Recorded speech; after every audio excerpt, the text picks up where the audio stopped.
assim, isso é super interessante. Eu ainda vejo... Acho que o RH, claro, é difícil você generalizar, porque cada empresa, eu sinto que está em um momento, né? Mas eu acho que o RH como um todo está avançando para esse caminho da informação, de analisar com inteligência por trás o que está acontecendo, né?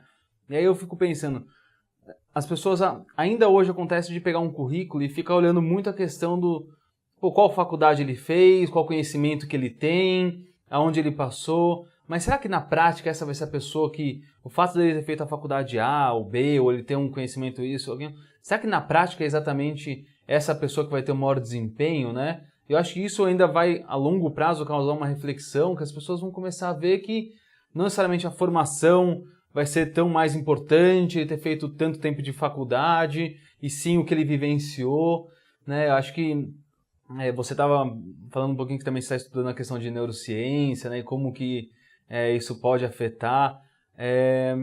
Eu acho que como você lida com um público também, às vezes, até mais jovem, um volume muito grande, você consegue se deparar que, na verdade, pode vir duas pessoas com o mesmo perfil de currículo, mas que na prática elas vão ter performances completamente diferentes e tem diversos outros fatores que não simplesmente bater o currículo ali que vão fazer diferença, né? Como que você enxerga isso? Cara, assim, quando você... Eu aplico DISC, eu aplico o MBTI, diversas avaliações comportamentais e que eu acho que são... a psicologia é fascinante, tem diversas efetividades no processo de recrutamento e seleção. E de todos os outros subsistemas que são necessários a uma... Mas eu tenho uma coisa que eu sempre hoje... que eu trago para o científico. Né? É claro, existem muitos comportamentos que são provados cientificamente. Então, eu acho que a neurociência, para recursos humanos, ela vem forte em avaliação do comportamento do cérebro, como as reações através do córtex frontal, do lado emocional, do seu racional. Parece assunto muito futurista, né? Fala, poxa, é um negócio muito longe da realidade para você efetivar num processo Mas, cara, eu acho que vai fazer muito sentido para as áreas de gente e gestão começar a se aprofundar nisso, né? Sim. Eu acho, na verdade, assim, eu vi até um artigo super interessante sobre a eleição nos Estados Unidos, né? E basicamente, uma pessoa em Cambridge, ele desenvolveu um sisteminha em que as pessoas iam lá no Facebook, preenchiam um formulário e se eles conseguiam mapear o perfil inteiro da pessoa. Então, eles saberiam assim, se a pessoa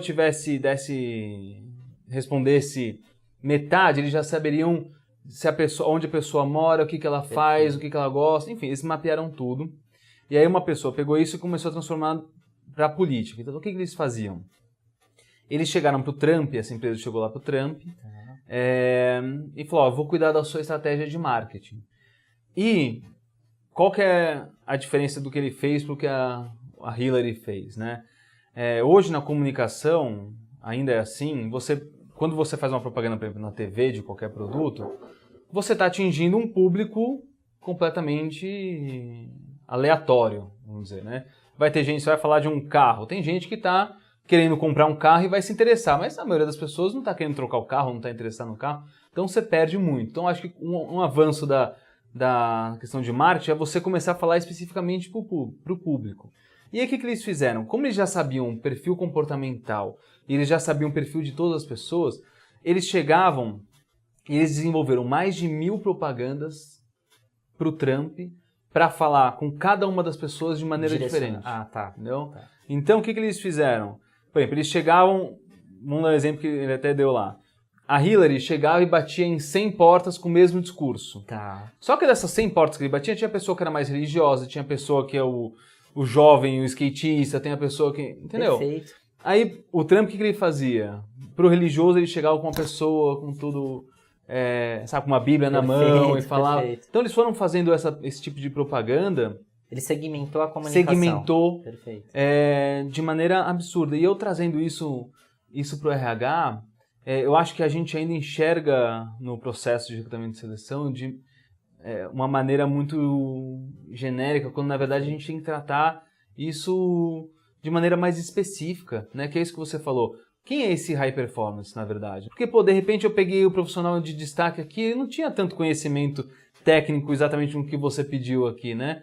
Então, acho que essa visão que você falou, mas é muito interessante porque eu não tinha pensado nisso.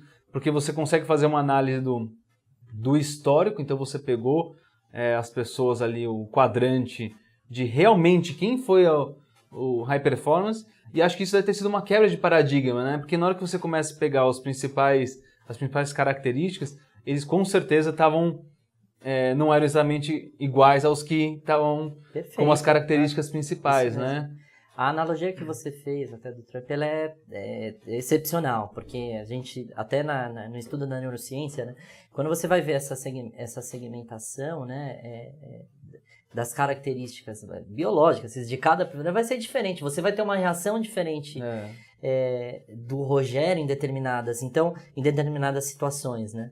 Então, eu acho que a analogia que você fez foi perfeita, e eu diria o seguinte, Fernando,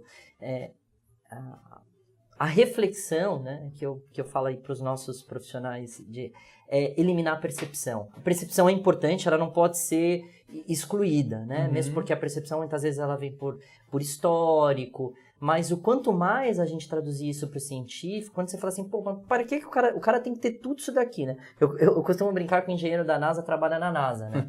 Então, se você que é um engenheiro da NASA, pô, ele vai trabalhar na NASA, ele não vai trabalhar na sua empresa, sim, né? Sim. Então, você tem que ter essa ponderação. Mas é claro, aí depois a gente tem várias correlações que você vai ter que fazer. Você fala assim, beleza, eu contratei um engenheiro da NASA. O cara vai sair com 8 meses, um ano, né?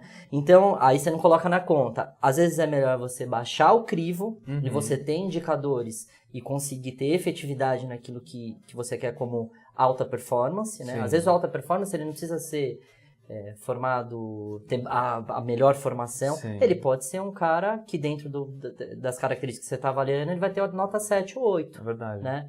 Então, eu acho que esse é o grande desafio. Assim, E como que você enxerga essa questão também das informações, dos números, do detalhe, nas outras frentes do RH? Porque isso a gente ficou batendo bastante na questão do processo seletivo, mas eu acho que isso também você começa a expandir para as outras frentes, né? Como que você enxerga? Fernando, nessa área que eu tenho de People Analytics, né, que eu tenho analistas, ele faz todo o cruzamento e correlações, né?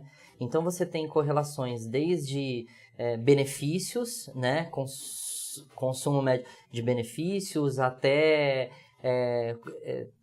cruzando com dados de pesquisas que a gente aplica com muita frequência dentro da companhia. Né? Então você vai atuando com diversas correlações, né? E vai trazendo uma modelagem estatística para a tomada de decisões, né? Então, assim, em todos os subsistemas hoje, a gente gera indicadores. Vou dar um exemplo prático para você. Hoje, eu meço quando os caras... Então, eu tenho uma operação nova, era uma startup desses aplicativos de táxi do Brasil. Por sinal, uma excepcional empresa, teve um aporte de um grande grupo. E aí eu fiz esse desafio de começar a fazer todo esse cruzamento de dados, né? Então, o que eu descobri? Quando os caras entram com todo esse processo de recrutamento para alta performance, né? Muito baseado no histórico dele. Depois de 3 meses eu avaliei de fato quem eram os alta performance e fiz uma reformulação do processo de recrutamento e seleção com base no alta performance. Sim. Tá?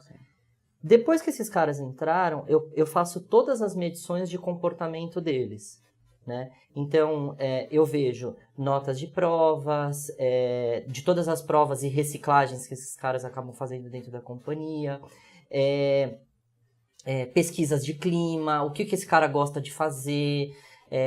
e eu pego todas essas informações, inclusive para tomar decisões baseado em benefícios, em campanhas de engajamento que eu posso fazer diferente para esse grupo, que é exatamente o que você falou, você tratar, porque senão a gente pensa assim, poxa, eu tenho que tratar todas as operações, se eu já contrato essas pessoas com características diferentes, muitas vezes você vai ter operações que você vai ter que ter ações diferentes também para esses grupos. Então, assim, em resumo, se você for parar para pensar, a folha de pagamento ela é uma fonte de dados excepcional, sim, né? Sim. Você tem diversos insumos que você já pode extrair de informações para tomada de decisão em folha de pagamento, né? Então, eu uso muito isso. Eu não vou falar muito, senão a concorrente vai... Não, mas eu acho que isso que você falou, para quem está nos assistindo que é do RH, é uma reflexão incrível, né? Porque você pode pegar esse tipo de informação e você pode levar para todas as suas frentes, para o treinamento que você vai aplicar, para a campanha de incentivo que você vai fazer, para a pesquisa de clima, tudo isso você consegue modelar de acordo com a equipe que você tem, né? E até gerar isso, vamos dizer, para os líderes dentro da empresa, para eles terem mais embasamento de, olha, o seu profissional tem esse perfil, né? Não adianta você ficar exigindo isso dele, vamos para esse caminho, né? Queria te dar um outro exemplo, faz todo sentido com o que você colocou como observação. Que eu tenho hoje a parte jurídica, hoje eu tenho uma sustentação em People Analytics, né, em análise científica.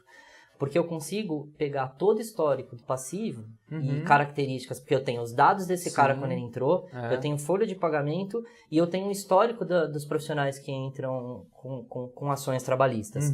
Então a gente faz toda essa modelagem para saber as características. É claro que existem outros efeitos, né? Que todas as empresas são sujeitas, né? A passar, né? Exatamente. Mas assim, o que é legal é que a gente vê um comportamento repetitivo, né? Nas características das pessoas que entram com a ação ao trabalho. Agora pensa como isso é legal e é interessante nas nossas reuniões de pauta, porque eu tenho uma definição de um profissional que é alta performance, mas ao mesmo tempo, às vezes eu tenho uma correlação com o mesmo profissional que depois entra com a ação ao trabalho. Ou seja, eu contrato o cara aqui com essas características, mas muitas vezes esse mesmo profissional ele tem as mesmas características de entrar com a ação trabalhista. E aí você tem que fazer um outro cruzamento de dados para ver pontos predominantes. Então, assim, parece algo muito... Tava brincando a questão dos concorrentes, eu falo isso com maior... fazendo tranquilidade, não tem problema algum, mas assim, é desafiador, porque você tem a cultura, quando você fala com os diretores de operações, você fala, pô, mas aqui essas características, esses caras estão entrando com ações trabalhistas do nosso custo, pô, legal, suscita debate, então faz pensar, tem momentos que não tem como a gente tomar essas decisões, falar, pô, não vou contratar porque você tem a questão da velocidade do processo, pô, precisa começar amanhã, é um projeto que... Mas é bem legal.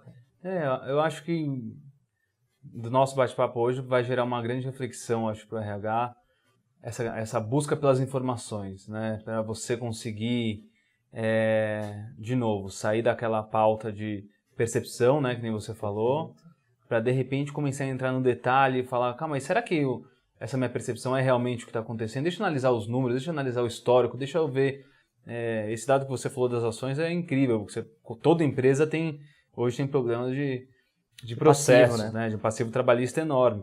E de repente você começa a fazer um levantamento de quem são essas pessoas, quais são as características, será que internamente também não está acontecendo algo que deixou isso, levou a esse caminho. Às vezes são pequenos detalhes que a gente não tem nem ideia, né? Às vezes a maneira como a pessoa foi atendida na rescisão, às vezes é a maneira como ela teve um contato com algum gestor no dia a dia. Agora, se você não tem informação, se você não analisa o histórico, você não consegue depois usar esse tipo de informação para evitar um futuro problema, né? Acho que isso é para tudo, na verdade. E a dica, assim, sempre quando a gente olha isso, a gente olha pela complexidade, né?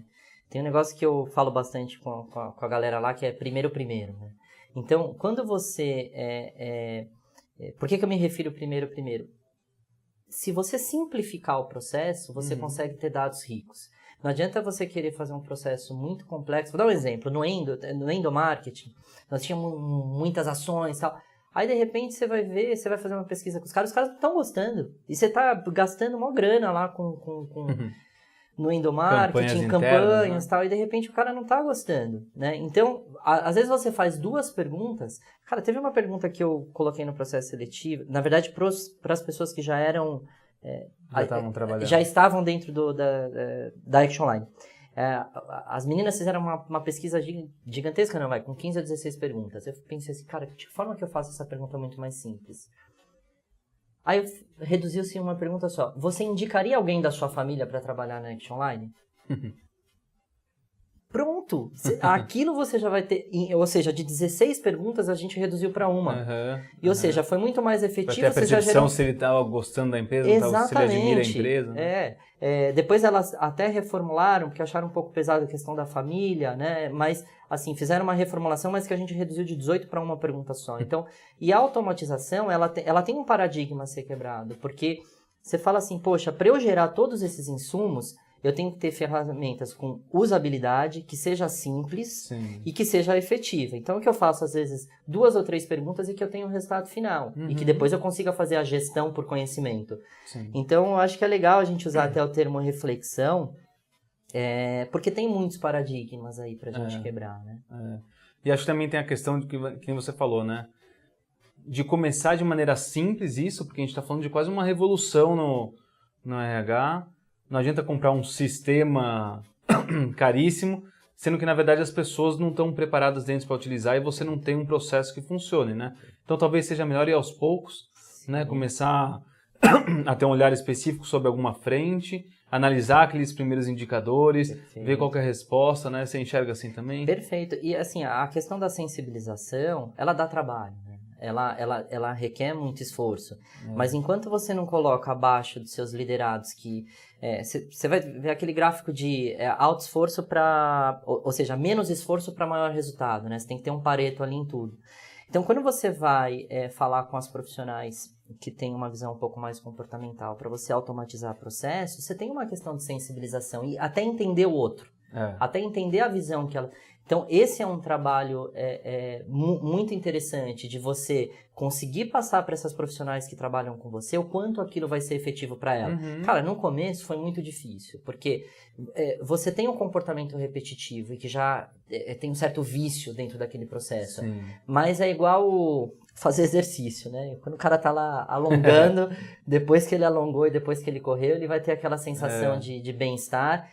A comparação em quando você começa a ir para uma linha de automatização e de gerenciamento de processo de uma forma mais efetiva, os profissionais que estão envolvidos começam a sentir esse resultado e ver que o ócio é criativo, sobra mais tempo para que ele consiga atuar de forma estratégica também. Sim, né? sim. Então, esse eu acho que é o nosso grande desafio. Ele tem um processo de sensibilização desses profissionais. A gente antigamente tinha um sistema externo que a gente escaneava os currículos, você imagina. A consultora ela gastava, em média, 1 ou 2 horas por dia escaneando o currículo e colocando as informações desse candidato ali. Aí, quando eu mudei de sistema, foi aquela quebra ali de paradigma. As consultoras, no começo, ficaram um pouco assustadas. Eu falei assim, gente, a hora que vocês começarem a ver a diferença que isso vai fazer no dia de vocês... Primeiro, por que a gente não deixa o candidato preencher o currículo, ao invés de vocês preencherem? Ele vai ter um interesse muito maior, porque são todas as informações dele. Segundo, escanear, isso é uma coisa super antiga, né? Para que a gente está escaneando? Depois a gente cruza as informações que o candidato colocou com as informações da vaga, a gente consegue fazer um match. Então isso, lá atrás, foi uma quebra. Hoje em dia, se eu virar para elas e falar que a gente vai tirar o sistema delas aqui, eu vou ter uma greve aqui na empresa, né? Porque vem muito mais rápido. Legal. Mas acho que isso é aquilo que você falou. Não basta só a tecnologia, você tem que ter o treinamento, você tem que ter as pessoas enxergando, né? E até um reforço positivo, quando eu cheguei para esse bate-papo com você, foi a percepção cliente. Então, além da estrutura,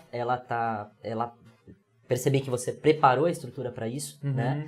A questão de quando o candidato chega, a sua própria facilitadora que recebe as pessoas, ela já faz um direcionamento, eu percebi bem isso. E a questão do tempo, né? A questão da otimização. E a efetividade do resultado final. Com né? certeza. Então, assim, não tenho dúvida que você acaba saindo na frente. Não, eu brinco de um caso que foi real, que foi o nosso controlador de acesso no ABC, ele fechou uma vaga de logística em Jundiaí. que um candidato chegou lá no ABC, foi deixar o currículo, né? Porque ainda tem muita essa cultura da pessoa deixar o currículo. Sim. E a gente sempre pede para todo mundo preencher, a gente tem um posto de atendimento, né? E ele é uma pessoa que, aí também vem a parte, né, do talento, né? Ele faz questão de atender todo mundo e ajudar no que for possível. Ele foi lá, o candidato preencheu as informações, o sistema já mostra para ele as vagas que tem no mesmo perfil e tinha uma vaga em Jundiaí. Tá. E ele perguntou pro candidato, falou, olha, você tem disponibilidade para mudar para Jundiaí? O candidato falou, tenho. Aí ele pegou o telefone, ligou para a consultora, falou, tô aqui com o candidato, abre aí o sistema, olhou, falou, tem esse perfil, né? Aí a consultora falou assim, pode trazer, vamos fazer a entrevista. Entrevistou, passou pelo cliente, semana seguinte ele tava aprovado. Legal. Então a gente brinca que isso é um caso de sucesso pleno aí da tecnologia também com pessoas de Itaim, porque também não basta só você colocar, automatizar e você ter tudo funcionando se a pessoa lá na ponta não tiver esse olhar, né? Eu tenho até um exemplo, o nosso presidente, Eduardo Pérez, né? Quando a gente começou com todo esse modelo, né, de gestão de recursos humanos, né, ele foi o primeiro a comprar. Falou, pô, isso daí vai ser muito efetivo, toda essa modelagem. Aí, hoje, as posições administrativas, ele me cobra. Eu tenho uma pré-triagem por vídeo, né? Então, vamos supor, se eu tenho as vagas estratégicas, né? Ou melhor, vagas de staff, então os candidatos ele faz a pré-triagem por vídeo. Legal. Mas, cara, o quanto isso é efetivo para o gerente, para o coordenador, direto, porque ele faz uma pré-triagem, é claro, a gente nós treinamos essas pessoas no que avaliar, até para não ter... E com uma avaliação só, ou seja, uma nota de 1 a 5, ele me fala se realmente ele quer entrevistar aquelas pessoas. Mas é claro, eu pré-determino algumas perguntas que são essenciais para ele, o cara vai ter... Eles têm na verdade, eles gravam vídeos de 5 minutos para cada pergunta. Legal. Né? Então, eu mando esses vídeos, o cara faz no iPhone mesmo, no Android, ele vai lá, grava. Essa pré-seleção, esse gestor, ele já faz essa pré-seleção, só aí diminui O Eduardo me cobra isso, Rogério, tá 100%, as vagas administrativas. Então, isso é legal. E assim, o fato de você como diretor, como sócio-diretor, você entrega isso para as pessoas, né? Então, você faz. Né? Então, isso é interessante. Legal.